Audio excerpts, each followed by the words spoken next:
tikulandireni konse kumene muli nthawi imeneyi ndi program ina ya Timvetse kuchokera kuno ku MBC ndipo nthawi zonse timakhala tikukambirana nkhani zosiyanasiyana zimene zimakhala zochitika kuno ku Malawi ncholinga chakuti tizitola mfundo zenizeni mwina mmalo mungomvera zimene anthu akuyankhula kunjako. Ife nthawi zambiri timanena kuti padakali pano pali nkhani ya misinformation komanso disinformation, ngakhale fake news anthu ngopeka nkhani, koma program ino imafuna kuti izibweretserani nkhani kuti muzitha kumvetsa bwinobwino kuti nkhanizo zikuyenda motani. Ine ndi Blessings Kanache ndifuna kulandireni konse kumene muli tikhala limodzi. Ma program isimakhala ndekha ndimakhala akuluakulu ndithu amene ali kusogolo kuno. Koyamba ndi Mr. George Kasakula. Tikulandireni Mr. Kasakula. Tathokoza kwambiri Blessings. Zikomo kwambiri. Ndipo ndalandireso amene akutionera komanso amene akutimvera. Chabwino. Zikomo.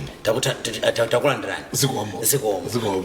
Komanso tili ndi Mr. Humphrey Mvula. Tikulandireni Mr. Mvula. Zikomo kwambiri. Zikomo. Komanso Mr. Kelvin Mpikasambo. Tikulandireni Mr. Mpikasambo.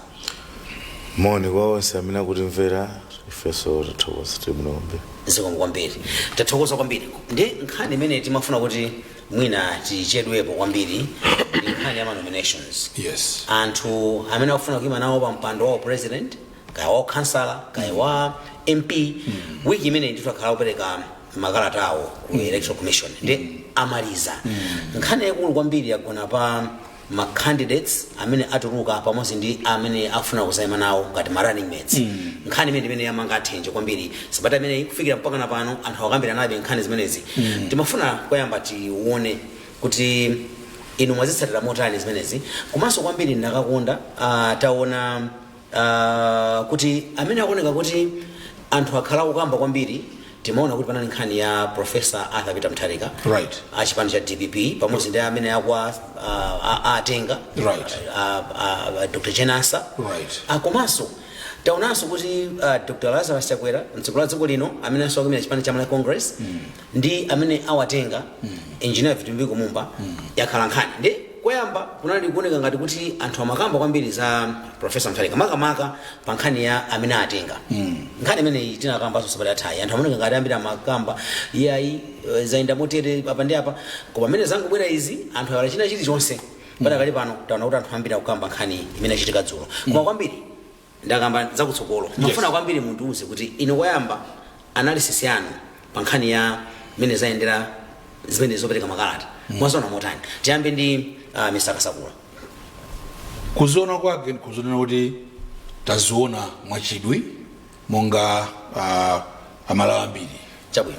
Kuti timati kodi chichitike nchani. Mambo mene meki mapanga chisankho sanachitike kuti ma candidates obviously ma MPs ngakalizo makansala koma kweni ma presidential candidates amabwera nkuzazionetsa kwa Malawi nkuzapereka mapepala lawo ma requirements zimene zofunika kuti munthu ukhale pa ballot paper ya presidential candidate. Ndi kumakhala mpata wa Malawi kuonanso kodi who is who.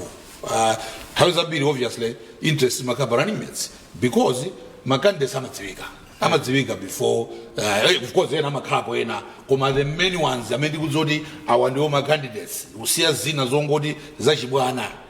Yesterday naliko kwa magamba ura abanga 22 ma candidates namina alembesa zachibwana koma amene tikuziwa timaziwa kuti awo no makandidates enieni ndiye pali President Lazarus Chakwera uyinyo kuti aima fasana bisa na right ni maso ukembera kale apita Mutharika achipani amene kuti aima Kabambe achipani amene kuti aima ndiye na hotelo enawo ndiye mwina siti maziwa ena ngobwera maina ena chani chibwirikiti koma the many ones timadziwa. So chimene timakhala ni chidu kwambiri kunena kuti kodi anthu amene ronanga kuti ndiwo amene ali chance ya kukhala president wa dziko lino ndiye kuti atenga ndani ngati owayimira pamene pamakhala interest ambiri ya. Yes. So tinaona yambe last week and this week kuti taona mpaka napafika ponena kuti Malawi tsopano akamacheza akamaseka amakutenga kuti soyo ndi mpira uyu wa menya wa sankhawo moyipa akumanena kuti awulutsa penalty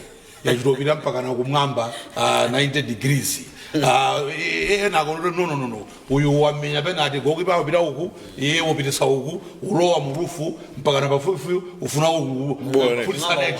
kuphulisa neti yaucheni so zachitika koma I think kuti nipange analysis ndiyeonana kuti amene wamenya penalty yabwino ndipo goalkeeper nkuntumiza kwina mpira wapita kwina pafupi uphulisa ukonde pakana chibomba kulowetsa kurufu I think the president asasichakwera and this ndikunena chifukwa ndine George Kasakula koma ukaona reaction ya anthu ndamva maripoti ambirimbiri akuti kuno kublataya anthu amalankhula kuti apatu mwinene sitimafuna kuti nikavote chole mtakalembetsa fani muona ngati kuti zobowa zimene zikuchitika nikavota ndamva kuti kunzuzuso kunali excitement kulilongwe ndemusanene foni kumene zimachitika zonsezi lilongwe was shaken so to me, I think if you ask me, good ceremony that make it conducted, flawless, faultless.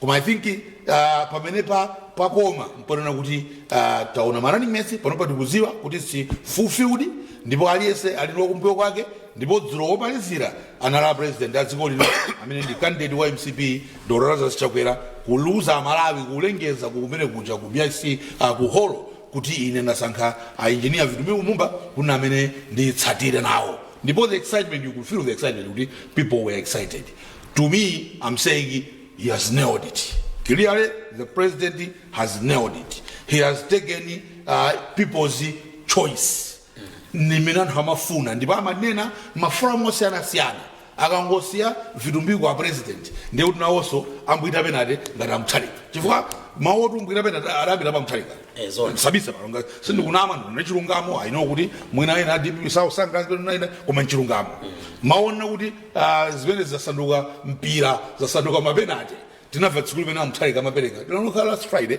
lachisanu la type like haresa weekend yonse takhatukambirana kuti amuthalika ndiye umbwira penate koma kuti achakwera akabwera nawonso sambwita koma taona kuti anthu anena kuti ayi agolesa penate a president to me Vidumbiko is a good choice why because one a president as we have always known him ni munthu wopanda tsankho ni munthu amene amagamba umodzi amafuna kuti dziko lino tikhale umodzi tisamasankhane mitundu tisamasankhane zigawo tisamasankhane kumene munthu uchokera koma aliyese dziko lino as long as they were born within the boundaries of Malawi dziko lino latose ndilawo so in that spirit that's why anana kuti ne wanga munthu ndikamutenga kurumpi paja vilimwa yoluno mzimba so ndikamutenga kumzimba ndakhala ni mete koma the most important thing ndaona ine chimene apanga president tona kuti akhala kupanga preach tayo say kuti neyo ndifuna kuti my youth achinyamata akhale mu decision making achinyamata tisasiye kumbuyo dziko lonse anyamata kumbuyo limakhala disaster chifukwa anyamata na amene ali ndi creativity anyamata ndi amene ali ndi energy nizita achinyamata foni kapata anyamata ndandotchula anyamata okay koma ndatsika naso achinyamata na amene ali ndi creativity ali ndi energy ali ndi mtima ofuna opanga improve ali ndi mtima opanga ma experiment ali ndi mtima osaopa they take risks so unless ngati dziko tienda nawo nkumagwiritsa ntchito that energy that creativity to make things for this country sitingapita panapoposa now the president akhaupanga preachments tinaona kuti mu manifesto apanga promise the Malawian youth kuti kuyambira cabinet ya after September 16 ma position 4 ndachinyamata alapanga declare 4 permanent seats 4 permanent ministries positions in other words his cabinet will always have 4 seats reserved for the youth that he has made and he will hold him to account kuti munanena achinyamata ali kuti tikuona kuti sana sile pompa dzulo atizimutsa dziko kuti atenga nyamata koma so nyamata wake is not just ngokhalanya fanya nyamata ena alipo zimene ambapanga zosaoneka angobazo kozosagwira kuti awanchani awa ena usajamba ena usokoneza ena uzunguza ena angotukana pa Facebook zachiyani zimenezi utukana kumeneku angakulembera chilo munthu pano pali mabwana bali ndandana akuona ni mtukana sina mkakhala mu interview akukufusa ni mafuso akubuza kuti unalipasa kuti sikunakezo sibwino yonso alipo anyamata choncho koma aliponso anyamata ena amene akugwira ntchito zaluso zotamandika, and one of them ndi Vitupiko Lumumba. So kuti a president amutenga kunena kuti iwe khalapa ukhale wachiwiri wanga, I think sizodabwitsa kuti he has excited the country. People are excited. People are saying if you take a vote, the youth now, I'm sure they are saying if you take a vote, for Vitupiko Lumumba. That's why I'm saying this was a good decision. Ukapanga comparison ndiye to the many competitor ndiye Amutharika tu. Amutharikawo anambuita penalty. A president anambuita penalty. A president Amutharika anambuita penalty. A president agolesa penalty. And china chimene ninganene chimene anthu afunika chione. President uyu ndibwerezaso mene ndafundira yambire. President uyu ndi president omanga dziko lino. Kuti dziko lino likhale bwino. A president awa idol wawo ni first president Kamuzu. Kamuzu samapita pa podium nkunena kuti podile ndine nchewa ndi dziko lino tiyambise ka chichewa whatever groups ka chani zimene zakunalibe nthawi ya Kamuzu. Amati dziko lino kandiwe Ntonga, kandiwe Nchewa, kandiwe Ntumbuka, kandiwe Ngoni, kandiwe Mulomwe, ndiwe Muyawo, tonse ndifa Malawi. Amatero. And he constantly preached that throughout his presidency. 7 years. He constantly said that. When Muluzi came, him too did not promote his tribe. Kumashinga, kuntaja, kwa ayao, neighbor state, tibange mitundubano, ayao, ndikapamozi, tizijeza limozi. Na Yesu simply went ahead governing this country. Mosa panga tribalism. There are 2 presidents in this country, and this I'm going to say without fear of favor. 2 presidents. Amena Belsa usankana bilunziko muno. Ni Maremo Bengo Mutharika, ni Chibena wage Peter Mutharika. These are 2 tribalist presidents. 2 tribalist presidents. Amene adaolonga dziko lino kuti tiambo yanga naso kuti kulasa inuma yogero njala inuma afula yogero ndiwe mulongo aiwe uyu ni mperezo uyu so athu. It's Peter Mutharika ndachimwina yake Bingu. Bingu did so many things with this country, and I appreciate. It's his legacy. He had his weaknesses and mistakes. One of them, the tribalism. He was a tribalist at heart. In Peter Mutharika, the same thing. He's a tribalist at heart. That's why anambisa mulako alomwe echani zinasokoneza dziko. Tinambo yanga naso kuti nziyo yome chokera kuti. Pamene muntu, you are born in the image of God. Once you are born, all these tribes is just a social construction.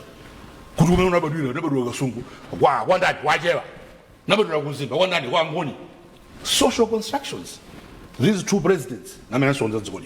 In fact, I'm telling you, Mugumbira unalika ga audio kenakake kamene mtolankhani Joseph Mwale anapezana kwa futo ankalimbira na president wa DBB atamwalira. I think it was the first convention. Mukumbukira? Yes. 2014 namvula. Yes, and kumbukira. Kunatuka audio amamunena chimuntu basi. A president Peter Mutharika. Chimuntu banda ja amaja sinchawa ni Ntonga. De sanga wina chisankho. A Tonga can never be a president. This same Peter Mutharika that wants to appear as if he is a saint today. What's saying those things? This president suffered as Venezuela. That's why wakatenga running mate Mpoto, because Mpoto is part of Malawi. That should never be in doubt. Whatever, the most important thing is that Mpoto is Malawi. So to me, this ticket here, a president, Potenga Vitupiko Lumumba, is rejuvenated. It's a good ticket. It's a ticket that Malawians are mafuna. Ticket yo yanjani tsa Malawi. Ticket, more importantly, yo beresa ma youth batsogolo. Ma youth wa Malawi akamona kuti Vitupiko Lumumba alipatebulo pamene zinthu zuchitika azorumene kugulu wathu azitinenera azitipushira azititengera zinthu umazatipatsa azitithandiza. And I know Vitupiko Lumumba personally. I know what he has done kuma youth. Zona rumina sininganene bana. Zona mabanga mwina kuseni uthandiza ma youth ine ndi ndumboni. Ine ndi ndumboni kuti amathandiza ma youth uyu business ndikupatseko yapa utukuke utani he has a listening ear to the youth. So, to me, I would say, President, 2 points. You nailed it. We didn't expect anything less from what he has done. And that's why Malawians are happy. You can see Malawians being happy. But this is what should take us forward. It's like, ubeleza reformu, nkuiga pa experience ya chakwera, nkuiga pa modzi. Zinthu zabwino. Mwende silepo mbazanga la mkwekoso. Ndathokoza kwambiri. Zikomo. Zikomo kwambiri. Mr. Mvula. Misakasakula itu akunda ma ango siyana inonso mafuna kuti paseni analysis yano mwaizona bwana ineyo ndi ankure kuti kunali wiki yadusai kunali ndithu anthu andale ambiri amene atuluka ukaziyani parading before make kufuna kuti akhale na president komanso kuti anabwesa running mate chimene chandabwisa in my several years of experience yandale is the field and uchuluka amene afuna kuima nawo democracy kati ngalene kuti yapanga machuwa kwambiri kati ngalene kuti bwanji koma anthu 22 akufuna president. This has not happened before. Sinakali na inambara ya anthu uchuluka choncho even at the constituency level kumene kumakhala anthu olimbana kwambiri muna sinakali at 22 aspirants our MP, whether combined, then some of them, most of them were created. For example, Nankuma would not have been aspiring to be Munakadaima particularly DPP, Kubadapitiki, Agabambe, Adapitikis. And also an individual also. Amvula besara tamagisa Agabambe tije koreka. Agabambe sana tamagitse. Ajoga oka ukafuna udindo uwuje.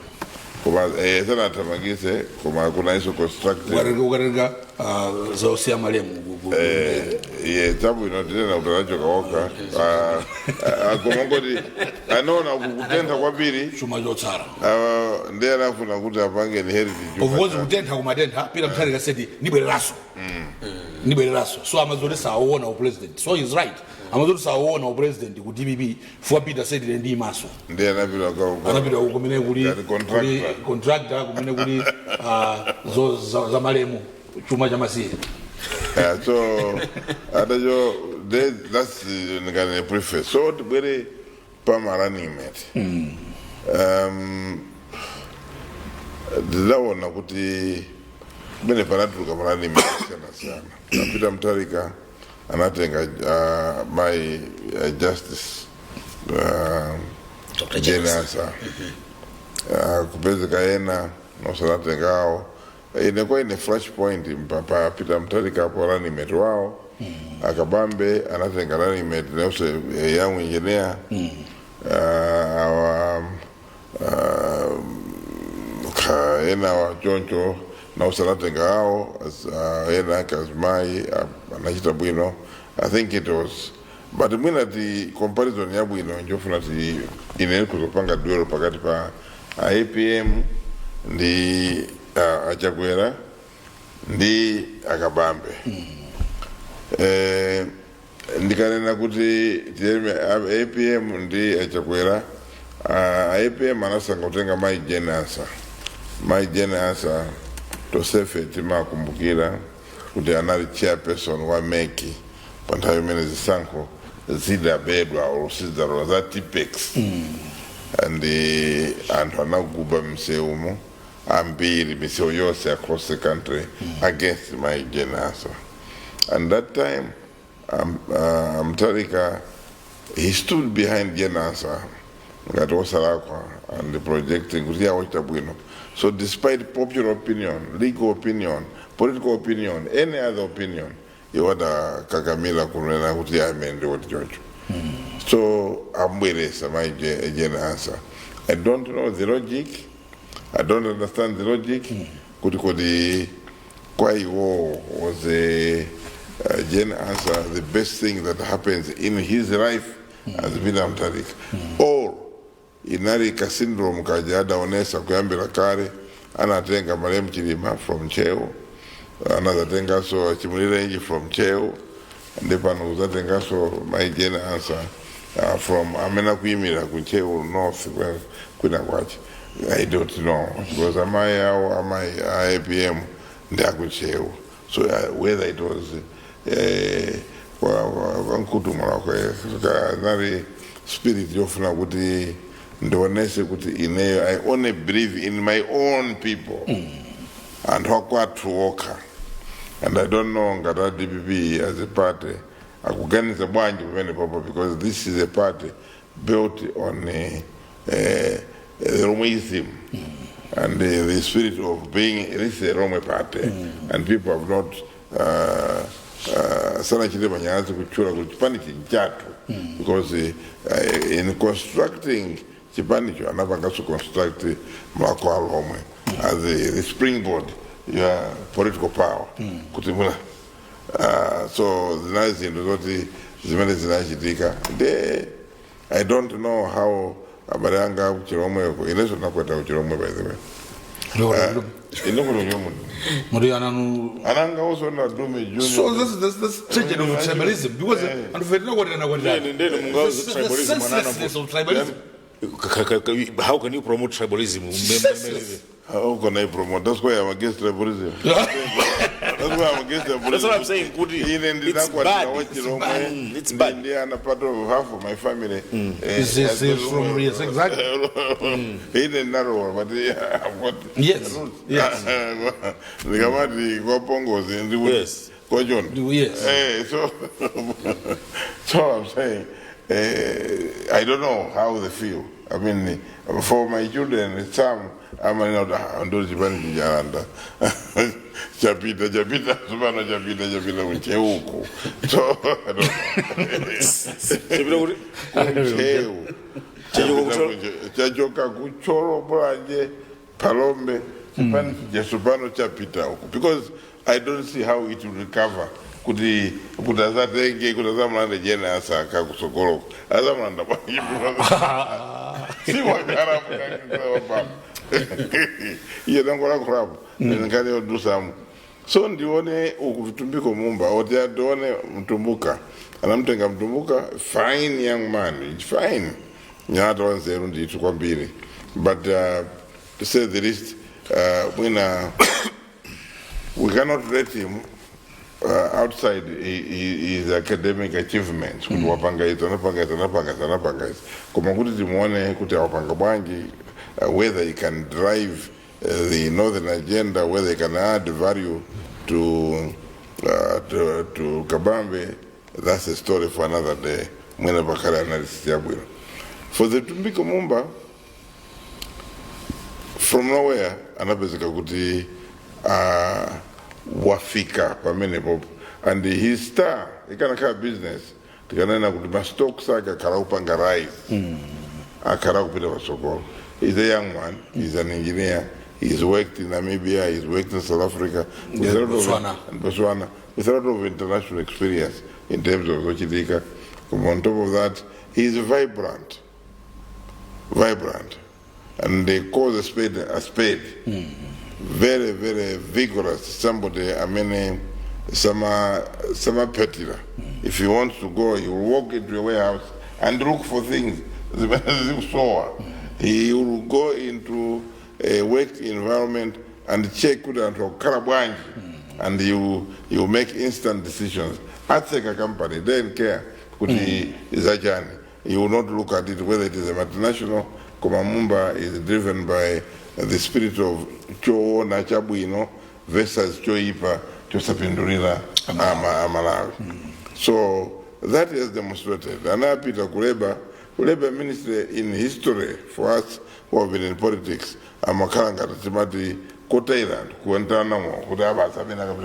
So you thought it's a dead ministry? It's a dead ministry, and because it was not doing anything. Komanda budget, even the staff, Mundoka Kuleba, you simply saying, in the appendix, civil service. I know that's what most people will think.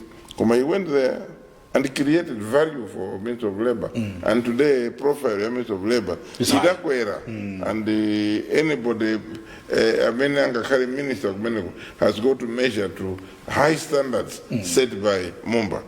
And because Mumba was always up, like what the minister demands, scenario office, scenario yenda, was the inspections. Some are young and in the government ministry, in the private, in the investor dani, amazungulira. Anakafika mpaka kuti kucholo. Yes, anakafika kuti coffee, kuzuzu.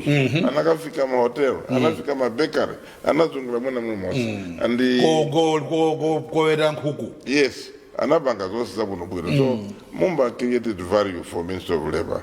And pamene pachana unaweza kuti uyari bwino. Adapita trade, he went there at the time of a storm kuti sugar wakuvuta. So anazungulira ukango segula kakusana kandi kuchipiko kandi kuti he went out maboda. Kupeza run hobisa sugar. Maboda kusatira maboda mukapeza smuggling.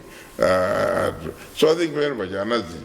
And he was the first minister who would hold a public lecture on topical issues. That has not happened. I can only remember way back, my late Chikaonda, who was able to go out and talk to some academicians, Peter Johnson College, Not everyone is confident to talk to the intelligentsia. Look, for those that have gone to university, it is strange courage for a person outside. I mean, come back to Kupito Johnson College, you can't quite there. Difficult young people. Oh, with hot brains. Critical mind. But Peter, he went there, he addressed them, and did not come back ruffled. He decided to call a meeting, Panjamba, Njamba the ground rope.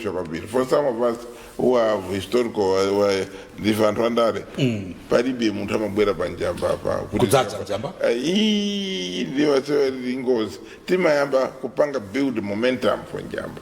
Ukapanga Yaluka. Makapanga Songanondran, Panga, desert, then you end up because Wapanga sensitized, Wapanga mobilized, and Dobera. But yeah, he just came and said, Ndipanga Songan main speaker, the Kalako. Then he made, he said he didn't he was not sit and vote. Kumuba Sisapanga lecture ina, so Yopanga critiquing construction companies. Yes, yeah. Obviously, the manager is Mankwezera stake. Not to undermine my Kotanehara, who we should also praise Gutiai, and on a good spirit. Just taking it very well. Good spirit, great spirit, not just good, because the tradition in MCP has been the first vice president is running it. The running position.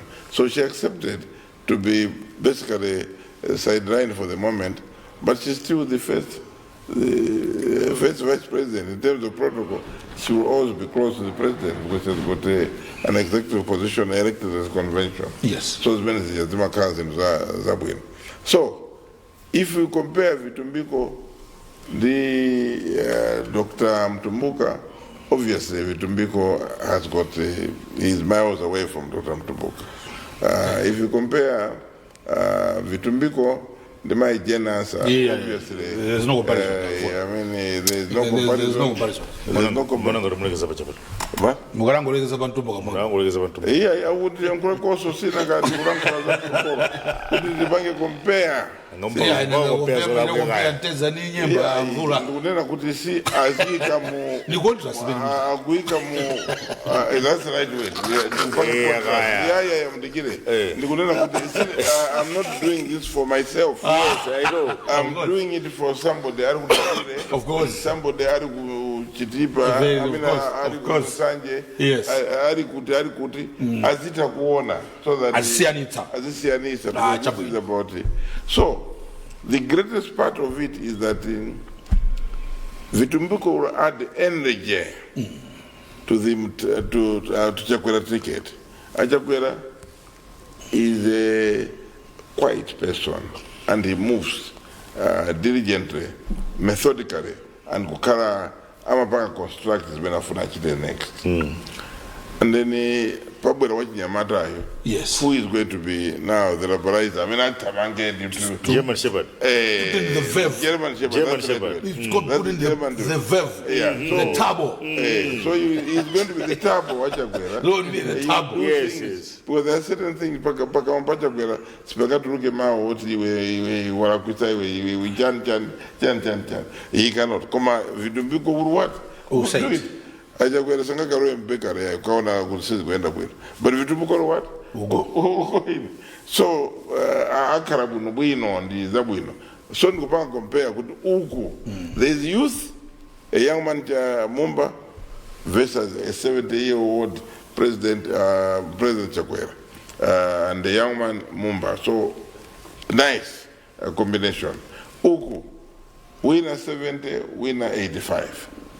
Uku kawaka APM ndi maijo 85 you're official. Yeah, out in 87 because what somebody said 2017 tiwerengira kuti munthu yatakwana chani 87 tikaverengira sida kati kusate ma happy birthday kuchuluka so pamene popo uyu adambuita penalty yake posankha munthu amene mbiri yake yoyipa masitoko ake were very low. People have a low opinion. Mongoonesa kuti khalidwe kuti ife we don't care about people but the election is about people who asipanga care about who munthu meta bweresa itapanga bwanji uku a President Chakwera has selected a young man very vibrant amene masitoko ake akukwera. I think it is going to be, it will add a lot of value, and I think it will add a lot of voters. And for the first time, Mwina and Hakumpoto have got a vice president from MCP, other than Anna Zabera and Tawinake, which are the vice president. Soya. Koma Uyu Ndiwao is their only son. And then he has got a national appeal. Mumba can go anywhere. And not about Mubasi. And he can go anywhere, and I think he'll be accepted. So, the function yesterday was good, and it was comparatively better than any other function, or similar function. Well attended, well organized, and properly, I think, executed that function. So when I see a first round, Pepanda and Kwambiri Mundukurukire, I said, Pekasamba. Tinalora kuti mukhoza mafuna Pekasamba lokugireni. Osati. Ngalimwe ndawala mkulira zimene iwo kana lankula. Aya Pekasamba makandeza waso zambiri kwa bali. Timpira kuti chani Pekasamba mana onena amvula kwangati mapirira nthawe yeta. Aya. Maoneka mukulira kuti ndimene zimaendera zimambira uko kubwera kungoti ngope ulendo wina. Tiambire mwene amdzambire pano zilo. Chaka chapa. Bola nakasakula. Chaka chomwe chino. Bola nakasakula zalole. Chaka chomwe chino. Tiambire pano mupiro. Zisinda. Akasakwa mulolera. It's okay. It's a fake. Okay, chabuino. Zaona mahalo mwero. Chabuino. Mr. Pekasamba. Yes, nimukuri bwanji. Choyamba ndimafuna ndipange highlight kwambiri chinthu chimodzi chimene ndikovuta anthu ambiri kumalawi kuno kuchivomera. Kumalawi Congress Party constitution yawo amanena kuti amene ali wachiwiri wa mtsogoleri wa chipani ndi amene amayenera kutengedwa kukhala running mate. I want to emphasize this. To accept that such a bypass for the good of the nation, it's not something easy. This we must say. Is easy tinene. People can have anything in their mind. But to accept that for the good of the nation, kuti dziko lipite patsogolo lidzienda, it is not easy. And I want to, in a special way, thank that woman, the Speaker of Parliament, the Vice President of the Malawi Congress Party. Sindi kudziwa kuti kukadakhala ku DPP kuti kunali malamulo amenewo zikatatani. sindikudziwa si chinthu chapafupi izizi tendinene tikhoza kukondwerera kuzolana koma izizi this has to be brought for other people to learn from. Izizi tizikambe mumveka bwino kuti anthu ena atengerepo phunziro kuti si chinthu chopheka, si chinthu chopheka by any measure of imagination, si chinthu chopheka. Ndipo a running mess amene aliyesa wombera mmanja mdziko muno from Zuzu, Northern region, Central region, mpaka ari kudibibiso la mambo manjero. Mambo manjero? Anyamorena mambo manjero kudibibiso. Raba de bas, abade zateka. Amade zateka kudi? Muro? Amade zateka kudi ya? Basi kakuri basi awaza tuwajira zanziru. Ndi na uswango for the region. Zimendo ya morura kudibibiso mambo manjero. I want to, we speak. It is right. It is right. And sinzali chizungu Korean koma ndi umuntu kubweza chikondi.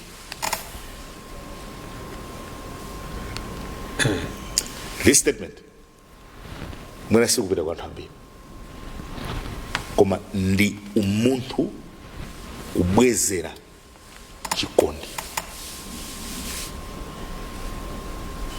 Ndakamba zimene zachitika kuti tiye tidzienda ineyo ndavomera tiye tidzienda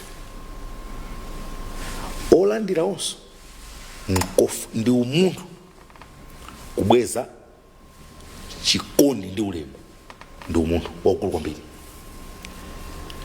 This must be said. Ndi umuntu waukulu kwambiri. Chachiwiri ndimafuna ndipereke osanawa akambaza yawala DVB chat UTM koma ine kuona kwanga ndikuona ngati mpikisano ngati ungakhalepo ngati unalipo mpikisano unalipo pakati pa DVB ndi makosana MCP koma kuti tingokambaza kumapeto kokha pamene kumapeto kumene tafikako kumapeto kumene kwapangisira anthu ambe mmanja ndikuona ngati nkhani ndero sitiweroza bwino sitiungoza bwino ndimafuna ndipange chonchi ulendo umenewu tidayamba cha mu November chakayata tikalembetse wina akutuluka ukauza anthu ta musakalembetsa awafuna bereki sango wina akutuluka kupitokana ukauza anthu akuti kalembetse maulendo awiri samba lilo mjeke kwa mbiribodzi maulendo awiri amene tanyamuka kenaka tayenda uya kuti koma tidapangana izi ndiye tigwiritse ntchito ichi uyu ndiye timenemo wina akuthamangabe akunkona nauza anthu akuti awa kuti ayi musakalembetse afuna bera mavoti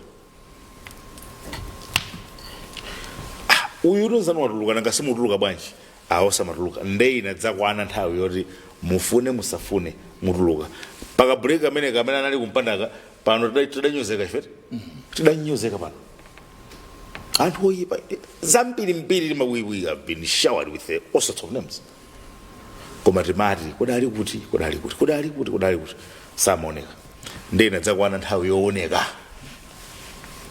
manipetsaka uyu kuoneka wina soonekaso uyu amaoneka kale marizatsi zonse zimene zimachitika mu nyengo zonsezi ndekuti tikuyenda tikuphika chinthucho mapika yapakana nthawi yoti tuyandikira kokapereka mapepala ndekuti ukuwena uyu atuma anyamata kadzikapanga ma demonstrations anthu ayipidwe ena anu kadzitukwanani timavn machani adeire ena kumpaka nadapanga ka radio station kawo kamulengalenga sikadziwikanso kuti kamakhala kamatani. You understand? Nkhani zake zonyoza enawo kunyoza awa akuyankhula zoti tikalembetse awa akungonyoza nkumatukwana tinakamba nkhani zotukwana kuti siyani kunyoza anzanu mudzikamba mfundo amvula has been talking about. Can you tell Malawians what exactly you do to resolve the problems that you see today. You understand? Pamene uyu akulimbikitsabe tiye tisalope tiye tuyenda ifika nthawi kapereka nomination simene awa asankhe running mate akanyamula dzungu loti lidafuwa pazo dzungu lofuwa olora sonkheza bwanji sipsa mukhoza kuinjika mulu apapo nyonkhuni siripsa olokuphika kuti muliponyaso madzi nkuchita ni gasi siripsa lafuwa basi mandivese uyu mzawo akukanyamula mnyamata mwamvetsa ulendo ndikufuna Malawi aone ngati mmatha kuona chauta pa zinthu zikamachitika mumudziwa pa ulendo umene tidayamba mu November kufika dzulo muona kuti akupanga zosiyana ndi zimene zikuyenera kuchitika akupanga zosiyana ndi zimene generation inoyo ikufuna generation inoyo sikufuna kuti kwana ya generation inoyo ikufuna finding solutions and generation inoyo ikufuna kuti atsogoleri adzibwera poyera kumanena kuti izi tusachitika ifa chakuti izi zachitika ifa chakuti ndikupatsani chitsanzo mtolankhani wina wafunsa president dzulo nkhani yakuti kodi inuyo chakuti chimavuta chakuti chikuvuta I listened very carefully to the president when he was speaking afotokoza kuti monga takwanitsira kuthana ndi vuto la mafuta kuti tipeze mafuta ochipa mafuta ora tidzikagula mafuta otani ochipa kutanthauza kuti vuto lenileni kuchoka ku zonse zimene amaona anthu kusowa kwa mafuta kumadandaulo akwera mtengo chani vuto lenileni anakalipeza kuti ndipati kumene timagulako kumene kuti magula kuika timagula ndi mafuta mokwera mtengo ndiye kuti uchole chindime chimene chichi simasewera ifapa makhadzi mabiliyonera pakati pa anena president kuti mpaka nandifika pofotokoza kuti ndatere ayi koma mungodziwa kuti monga mmene ndathanirana ndi nkhani ya mafuta kuti tasintha wokagula tidzigula mochipa akafika kuno mafuta ache mtengo chipa katundunso nditomwena ayamba kutsika mtengo chimodzimodzi mavuto amene mukuanena kuti mukuona ngati sitidakwaniritsewa sikuti ulendo okakwaniritsa zimenezo ngati tapangira za mafuta musulusi tidanyamuka katikati koma pamakhala zokhoma zambirimbiri tifika ndithu ngati mmene tafikira ndichi wanimvetsana that's what Malawians want Malawi akufuna kumafotokoza kuti mafuta aja tukadandala pano patagawa kuti ena abwere ku 22 million liters from Nakala yafika stima ku Nakala manipetsaka amene aja kubwera panjanji kuno pamene nakuti chakwera manama sakonza chanji mafuta abwera panjanji 22 million liters kuchokera ku Nakala akubwera kuno ku Malawi panjanji ena anatsikira ku Tanzania kuti at least mungangoti dzose nkuika mbasket imodzi manipetsaka ndiye kusiyana ndakusonyeza ndi kumene kwapangitsa anthu dzulo kuti dziko lino atasangalale kwa mudziwechi chokondoletsa mtundu wa anthu sichifumira ku lilime loyipa chokondoletsa mtundu wa anthu chimafumira ku chilungamo chimafumira ku lilime loona mtima ndi chimene chimakondweretsa mtundu wa anthu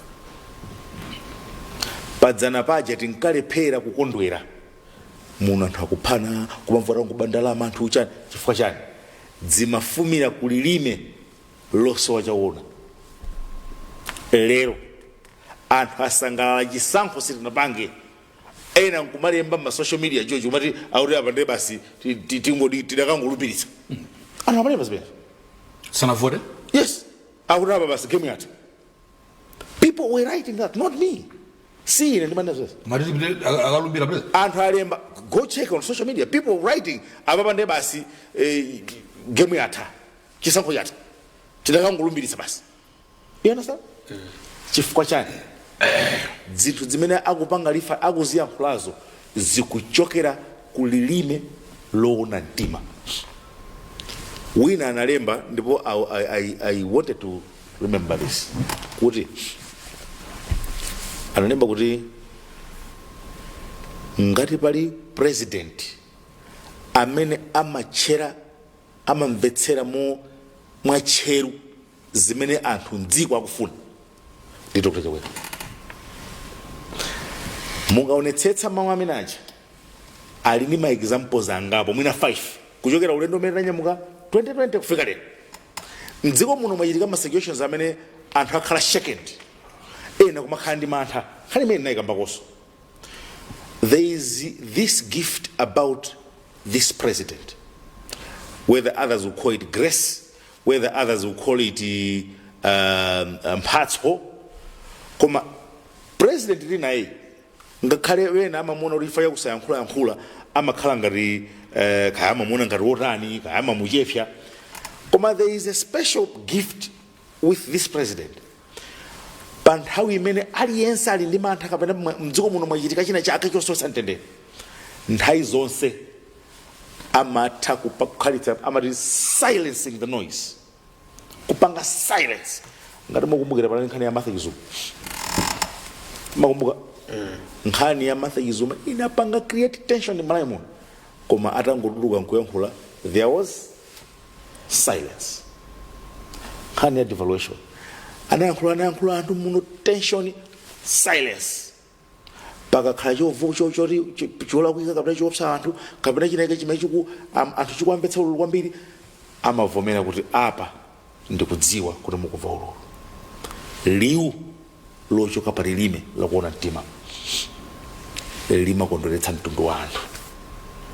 Ndendati ulendo naukambako amene angati aone chisomo cha Mulungu nkhani menda kamba pano kuchokera mu Novembala kufika lero,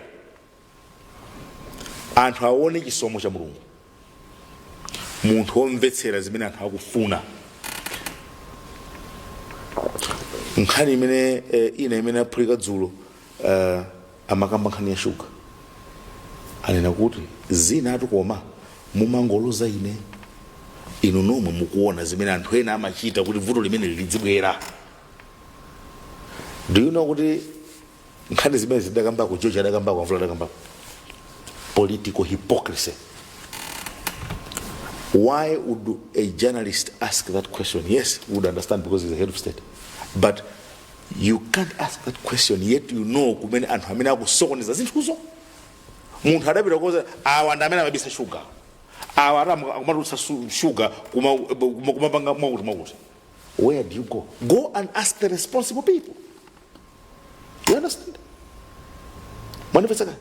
So zimenezi tidziphunzira pang'ono thainake ntachoka ndimalizike thainake ntachoka kumene kuja takhala basi ndinadzaona ndimalesera nokumayankha ineyo mafunso aja ndimazazindikira kuti koma pena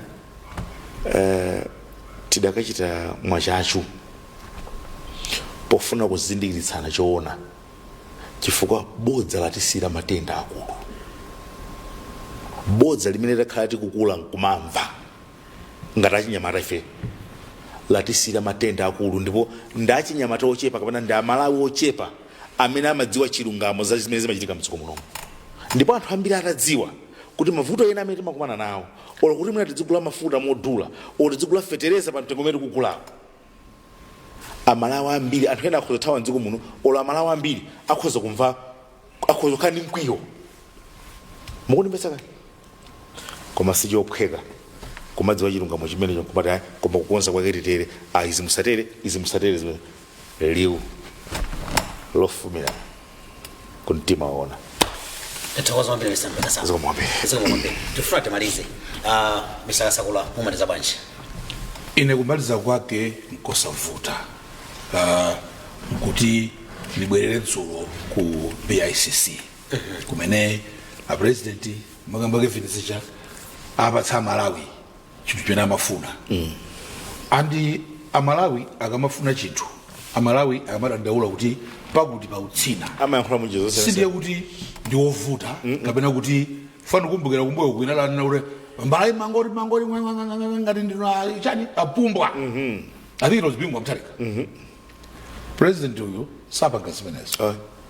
amavera kuti munthu banja a family limapanga go through mavuto ambirimbiri ena akulephera kutumizana ku skulu ena akulephera zakudya ena akulephera blood sugar ka rent ka chat amadziwa mmene banja limakhalira a family as a unit a family amadziwa kuti mapeza mavuto osiyana-siyana samakana zimenezo zena amafuna nkupanga endeavor kuti lisolve mavuto amenewo amalawi ambiri afuna zinthu zisinthe afuna munthu ogwedeza zinthu osati ungoti keeping the status quo amatero pachizungu mmene zili zinthu ine ningokhala basi bora kukucha amalawi afuna munthu ogwedeza zinthu aziona amalawi atopa ndi status quo yaumphawi yotani tinambira kalekale amayenda amakaona mmene kunja kuzikhalira kwinako development situkuzipita patsogolo miyoyo ipita patsogolo zofuna zamoyo zipezeka kachani amaona zimenezi amafuna improvement zimene kuzichitike pafunika utsogoleri ogwedeza zinthu chimene achita dzulo president nkuvomereza kuti tifunika tigwedeze mwamphamvu ndiyeneyo niwonjezere mphamvu zina akanatosanga munthu wina kaya mvula basi bangoyenda mwana mafula basi umangoyenda basi kandani umangoyenda keveni basi umangoyenda koma asankha vitumbiko ndipana foroza chifukwa chake afuna agwedeze zinthu nene manena kuti tapase chance a president ni vitumbiko mumba tapase chance tione kuti zimene amachita kuleba zimene amachita ku trading zimene amachita asi malecture apa utani athandizira chinyamata apa athandizira chinyamata apo. The other day, a day before dzulo dzana usiku anagula nthawi pa MBC vitumbiko mumba ndiye amaonesa maluso anthu oyimba amene adajambula nyimbo mu mpikisano onena kuti dolo amavotera chakwera kuti muchotse ndale wikapo muone zimene achinyamata amachita nyimbo zokoma zabwino andikutakere zimenezo kuti apite ku studio ndiye wina akati apasa ndalama andikopetoko awina ndalama ndiye ndimati tukula luso la chinyamata pita auchita ali akuonesa action sakungola kulota tenti tukule achinyamata He's action oriented. is actually akunena kuti anyamata kuti atukule ndiye kwanyanyambiseka mpikisano aka ine ndipeza po ndale zoti nikankhe Koma anawa apanga display talent and it was good music. I enjoyed the program ine makani kugona mpaka ndani balisa yose because ni muntu wa action. Then manena kuti amalawi ticket iyi nimene ikhozotengera Malawi patsogolo zinazi angotinamiza apita Mutharika for example he is not even fit to govern. We saw amakapereka makala last week Friday. He is not fit to govern. It's not simply not fit to govern. I know people don't like this, the people don't like this, but it's the truth. Even if you would, God forbid, on 16th September, President Malawi Amusanka Peter Mutharika, he will not govern. It will be Abaleyake, Azake, Agangata, Chashalika Panoa, Gula, I know Hana, Madamu, Gandan, Namenas are governed, it's good. And they will not govern it. It's not their name. They'll govern the way anywhere, anyhow they want. I don't know.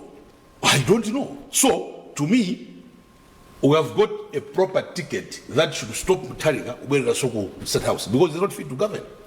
In fact, in Zukomuno, Kevin Avun, blessings, Muli conspiracy. Zukomuno, Muli conspiracy. Conspiracy 7A, and Hogwizarani and her DPP, and it includes even the media, my own sector. They are part and parcel of that conspiracy. And I'm going to demonstrate. On Friday, yes, Kulilongwe. Yes. Peter Mutharika aupanga PA nomination. Yes. Nanena zana uri ozereki. It clearly shows that he is not fit. Zvinama chita, zvinama panga. Nobody is talking about it. Nobody is talking about it. Nobody is talking about it. In fact, nobody has talked about the health of Professor Peter. Those of us that are talking about it, like myself. Yes. I've created enemies even among my own fellow journalists. Seniors. Yes. They don't like me. Yes. They want me to be like them. Yes. Sanene, but this one is not fit to govern. Yes. We should go along with the lie that they want to tell. They want to cheat Malawian people. Yes. That they must elect Mutharika, who is not fit to govern. He's not fit to be president of this country. He's not fit to be commander-in-chief of this country. Mufuna mpake apange govern.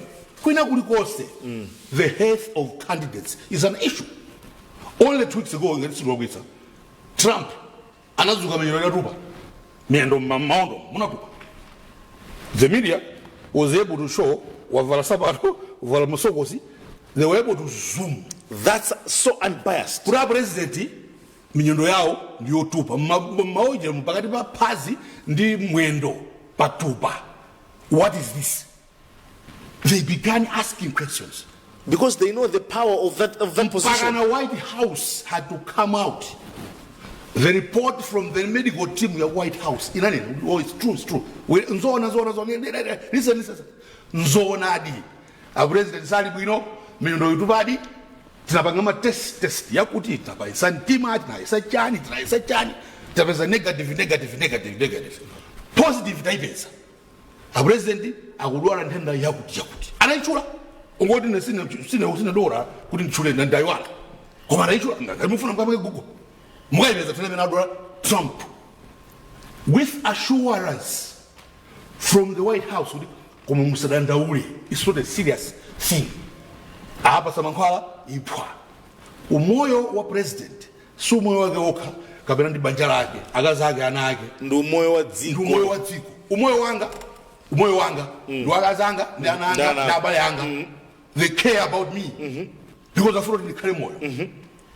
The moment I said, the president, it's no longer about my wife and my children and my family as Barayanga, my brothers, it's no, my uncles. It's about the country. Here is a country, here is Malawi, where my own sector, media, is blaming me personally. Why are you doing this? This is not professional. You are DG, you're not supposed to do this. I've received calls. Colleagues calling me. Why? Because let's question this. My final call today is this. If the DPP thinks Peter Mutharika is too fit to run this country, then let's subject him to a medical examination, independently done. If they think it's discrimination, then all of them we can do the medical. Yes. And I think that's President Jagwera, Kayabuli Akabambe, Kayabuli Ndani, let them do, all of them do. So that Malawians must know who they are electing. I did Afuna Udi Sanke, Malonda Jona. Malonda Jona Megansaga. Nugunsa Jona in Ayumsaga. Sumat Seguru Mana, Jona and Jona Brazadia Magoso. Go blaggy, go here. You were able 2000. Hey, you can go sorry for Magoso. I'm alive, still a good someone.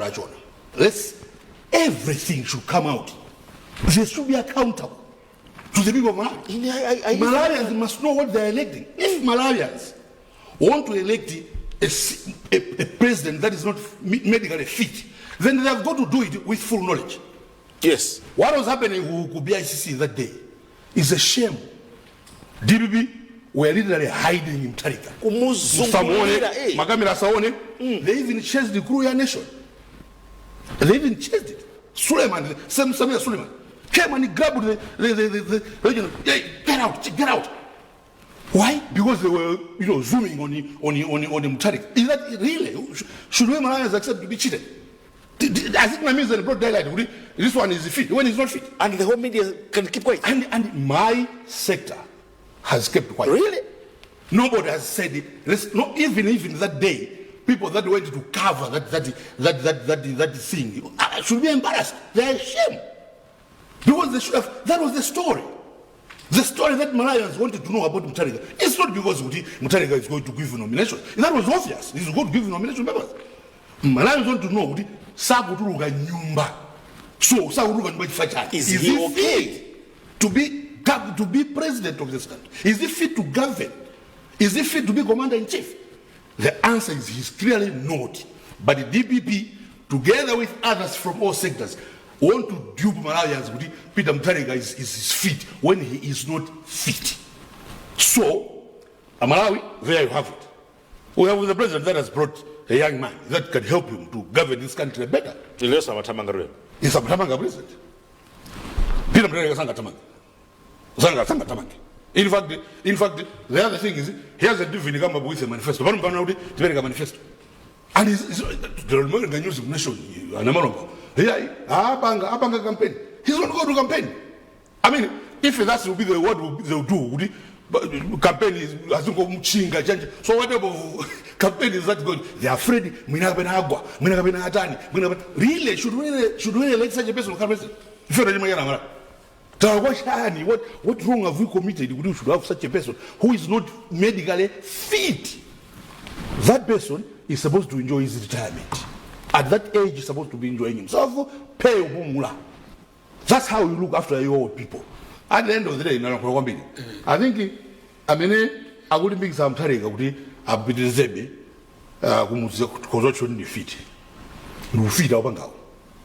We feed for his own. For we care. Probably he didn't even know what he was doing there. And I think we are the ones who care most. The media, of course, the media was silent. Who care most. If you're not a Vasikani, a president, Amabanga site visit. You've been to some of them, blessings. Amabanga site visit. Azab Pizaba, Azakaraba, Azadani, the Mesmajitira. You are Jasso. Amegi, Amabanga site visit, and who am in Abido Minuch. I didn't have for Amtari. Ichijotani, Abawajaba, Abazani, what about Zabonabadi? It took time. It took so much time, Grandma is 500 Mavuta. Because they knew what they are bringing to the public, a person who was not even supposed to be brought to the public, supposed to be sleeping and resting and you know, attending to his doctors. That's how unfair these people have been. So, my final word is very simple. Zola president, Arusa Joka. Arusa Chekimedi, Arusa Joka. But since by Malawi, Tizapa Semai, Raza Maliza Temui. Big two. Big two. Joke. Big two. Trebompa. As a many joker, game over. As a perega joker, as a ponyo. Bah! Game over.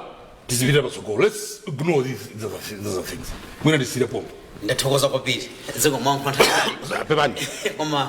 Take this program to Yatui. Pamene Baleno. Amvula ndi Mr. Mpegasambo kubera tsugulina tizawapasana mpata kuti program ina koma supano imene ngapempe tiri ndi program ina in the next 2 minutes ndiyenda kuti supano imene ngapempe going forward because ndetira nkhure supano some manifesto zimene anthu achita what they are some of zimene alankhula pakasakula they must be presented in the next program because ndepano sitinene zoona ndeti mvetseyo tizakambe nkhani ya manifesto komanso ma reference even anthuwa ndizaforokoze kuti awa reference zizithokoza mbafu camera nangaziruza producer these are the subjects that we amvula amabosa zitu za off camera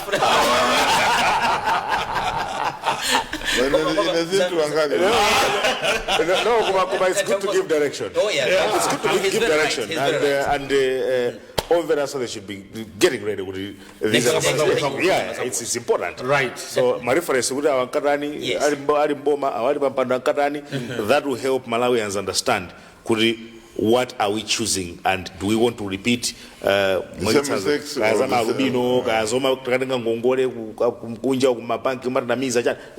have to dig deep. Ndatokoza kwambiri. Tokoza Mr. Mpegasambo unabala program. Thank you very much. Mr. Mvula tokozani kwambiri. Thank you very much. Mr. Kasagula tokozani mnani program. Zikomo nditu. Ine ndi blessings kanache ndifandi tokoza kwambiri akula tatu amenewa Mr. Humphrey Mvula, Mr. George Kasagula komanso Mr. Kevin Mpegasambo chifukwa choti anabwera ku program iyi. Ine ndi blessings kanache ndikufunireni tsiku labwino pizani kuonera komanso kumvera program otsatirawa.